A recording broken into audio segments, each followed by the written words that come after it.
আজকে আমরা একটা খুব কমন জিনিস নিয়ে আলোচনা করব যে পঞ্চকর্ম কখন করানো উচিত না প্রথমে মেডিসিন খাওয়া উচিত।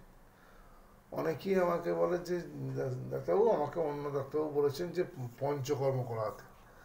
দেখুন, আমি তাদের ঘরে একটা কথাই বলি যে পঞ্চকর্ম করানো মানে আমাদের শরীরে যে ত্রিদোষ আছে, বায়ু পিত্ত কফ, সেই দোষ যখন শরীরে তার মাত্রাটা খুব বেশি হয়ে যায় এবং সেই দোষটা যখন মেডিসিন দিয়ে কন্ট্রোল করা যায় না, সেই ক্ষেত্রেই পঞ্চকর্ম করানো হয়। সাপোজ ধরুন আপনার শরীরে অ্যাসিডিটি মাত্রাটা খুব বাড়ছে এবং বাইরে থেকে বিভিন্ন ওষুধ খেয়েও যখন দেখা যাচ্ছে না সেটাকে পুরোপুরি অ্যাসিডিটিটাকে কন্ট্রোল করা যাচ্ছে না, তখন আমরা বলি আপনি পঞ্চকর্ম করুন। করে যে অ্যাসিডটা শরীরে জমে আছে সেই জমা অ্যাসিডটাকে শরীরের বাইরে বার করে দিন, করে তাহলে শরীরটা নিউট্রাল হয়ে গেল। তারপরে আপনি মেডিসিন খান যেন নতুন করে অ্যাসিড না তৈরি হতে পারে।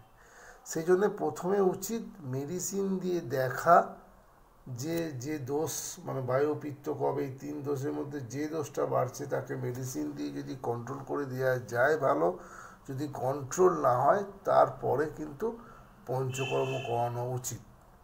এইটাই পঞ্চকর্ম করানোর হচ্ছে বেসিক ওয়ে। অনেকই আর্থিক দিকটা মাথায় রেখে ফার্স্টই পেশেন্টকে বলা হয় পঞ্চকর্ম করা, সেটা কিন্তু ঠিক রাস্তা নয়। এবার বলি যে পঞ্চকর্ম করতে হলে কিন্তু একটা জিনিস মাথায় রাখতে হবে যে ডাইজেশন পাওয়ার, পেশেন্টের ডাইজেশন পাওয়ারটা ঠিক হওয়া উচিত। তা নাহলে আমাদের যে প্রধান পঞ্চকর্ম থেরাপি, বমন বিরেচন যাই বলুন, তাতে কিন্তু ডাইজেশন পাওয়ার যদি ঠিক না থাকে তাহলে কিন্তু পেশেন্টের পঞ্চকর্মের কোনো কাজে আসে না। অনেক ডাক্তারবাবুই পাচন বা দীপন থেরাপি না করিয়ে ডাইরেক্ট পঞ্চকর্মের জন্য ঘৃত পান করাতে দেয়। সেক্ষেত্রেও বলি পেশেন্ট কিন্তু ডিজায়ার বা কাঙ্ক্ষিত যে রেজাল্ট পঞ্চকর্মে, সেই রেজাল্ট কিন্তু অ্যাচিভ হবে না যদি পেশেন্টের অগ্নি বল না বাড়ে।